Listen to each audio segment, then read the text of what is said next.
Maraming salamat. Magandang hapon sa ating lahat.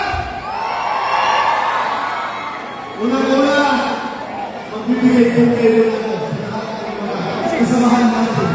Mga kaumabay, election hapon, mas parang gagawin. Ayusin niya ng Pilipinas. It's me. Sila andito. Kayo andito. Sila andito sa ibang mga lugar. Dahil sa kanilang pagmamahal kay Pastor Apollo Kibuloy. Dahil sa kanilang pagmamahal kay Pangulo Rodrigo Duterte. Dahil sa kanilang pagmamahal kay Vice President Inday Sara Duterte. Dahil sa kanilang pagmamahal sa buong senatorial slate ng PDP laban. Itong mga tao na ito, wala itong tinatanggap na ayuda. Hindi ito hinahakot. Walang atap, walang ahit, walang lupat. Pero mayroong pangarap na gaganda ang kinabukasan ng Pilipinas. Unahin natin tawagin ang ating mga kababayan sa Baguio. Kumusta kayo dyan? Kabalay-balay pa ito. Kabagyo nyo! Bagyo! Mga kababayan namin sa Bulacan! Santa Maria, Bulacan! Ang aming mga kababayan sa Cavite! Cavite! Imus, Cavite! Oh? Masaya sila kahit walang tinatanggap na ayuda. Iba yung ikaw ay kumikilos dahil sa puso. Dahil sa puso yan! Ang ating mga kababayan sa Cainta, Rizal! Cainta, Rizal! Ang ating mga kababayan sa Capiz! Capiz, Rojas City! Kumusta kayo dyan? Ayos! Ang ating mga kababayan sa Cebu!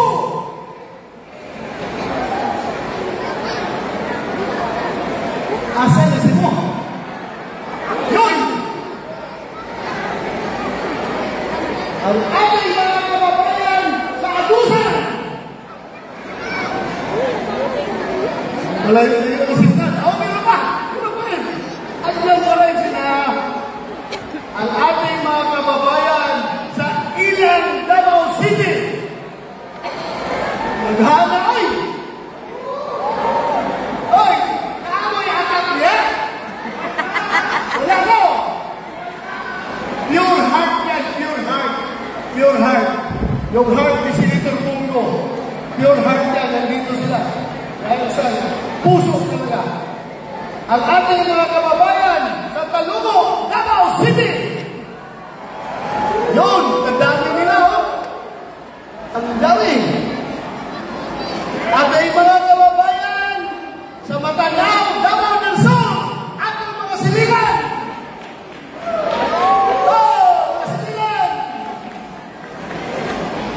Ating mga kababayan sa Plaridel, Misamis Occidental. Yun. Ewan ko lang kung may linya ito ngayon, ha? Misamis Occidental, oh. Ang dami. Ang ating mga kababayan sa Turil, Davao City. May technical problem. Anyway, meron pa rin tayo dyan sa Davao de Oro. Mga kababayan natin sa Davao de Oro. And of course, ang ating mga kababayan dito sa Calamba, Laguna!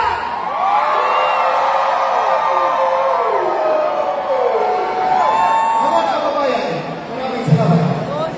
Hindi ko na hahabaan yung ating panagalita. Basta ako, gusto ko lang talagang siguruhin natin.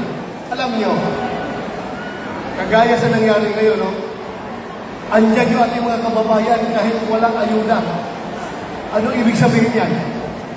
Isabay pa natin yung mga survey na nagsipaglabasan ngayon na nakikita natin na lahat kami sa PDP Laban ay pasok sa survey. Yan ang totoong survey! Yan ang totoong survey. Kami siyam sa PDP Laban ay pasok sa Magic 12. Anong indikator? Anong explanation yan? Anong explanation? Bakit gano'n? Yun ang sinasabi natin na protest vote na mga taong nasasaktan, na mga taong naiinis, at mga taong galit sa ginagawa ng kasalukuyang kapangyarihan. Yan, mga tao na tahimik lang yan. Pero pinapakita nila yung kanya sa lubin pagdating sa eleksyon. Kaya, I'm warning you, hold your breath, tighten your belt. Pagdating sa eleksyon, sasabihin ko sa iyo, magugulat na lang lahat na itong siyam na ito, Atty. Jimmy Mundo, yours truly, Mr. Manasakin, Senator Bungo, Jeffrey Hillo, Atty. Raul Lambino, Congressman Ronaldo Magpuliga, o sa nating pinakamamahal na si Pastor Apollo Marulong, si Atty. Ben Rodriguez, at Philip Ipe Salvador. Magulat na lang kayo pagdating sa eleksyon. Itong lahat na ito ay nakakalusok. Ako, I am not trying to be a prophet. I'm just trying to share with you yung aking nakikita habang ako'y umiikot sa Pilipinas. Nakikita ko talaga yung damdamin ng puso ng Pilipino. Na gusto nila talaga, sir, straight PDP Laban kami. Yun ang yung nagsasalita. Pero yung matahimik, ayaw yung salita. Kung sabi nila, makita ka lang nyo sa magiging resulta ng halalan. Tingnan nyo yung kung ano na masasan. Kaya, sana tayo, huwag tayong mawala ng pag-asa. Paing pa rin tayo, bating pa rin tayo! Tama na nangyayari ngayon, di ba? Everyday, makita mo sa social media, mayroon papalabas na binablog na nila yung pagkagamit nila na shabu. Nakita niyo, ginagawa ng live sa Facebook yung pagkagamit na shabu.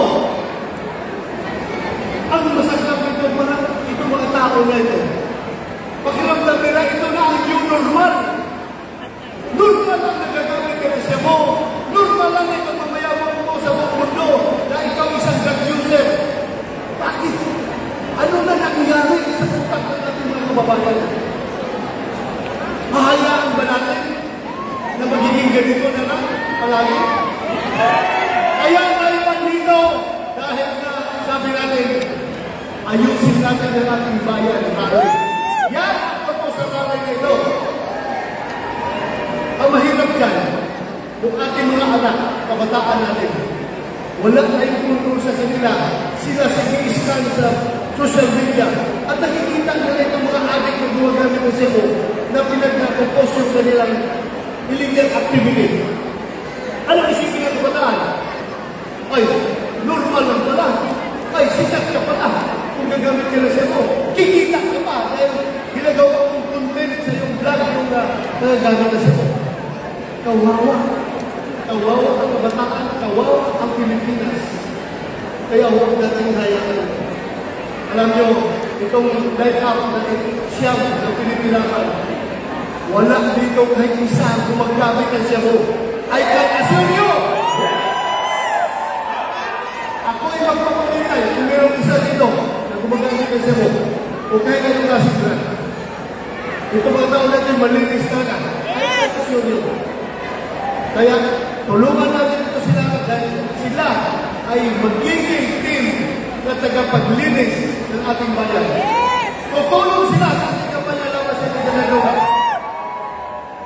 Siguro mahaba na ang sinasabi. Marami akong gusto isumbong sa inyo. Pero, sige na lang, next meeting natin. Mahaba natin ang pa yung nalita. Kakalitan na lang ako siguro. Alam nyo, si Atty. Jimmy Mundong, professional singer yan. Si Bato, professional boxer. Dati, boxer lang. Pero, pupilitin ko pa rin kumanta para sumaya naman kayo. Wala naman kayong ayuda. Wala kayong talagang paakap. Tapos, wala pa kayong marinig na kung entertainment. Hindi kayo entertain nyo. Katahan ko kayo kahit na yabang yung tingog ko. Maganda ko. Masarap ang word. Nasa cellphone. Cellphone. Sini.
Vamos ver.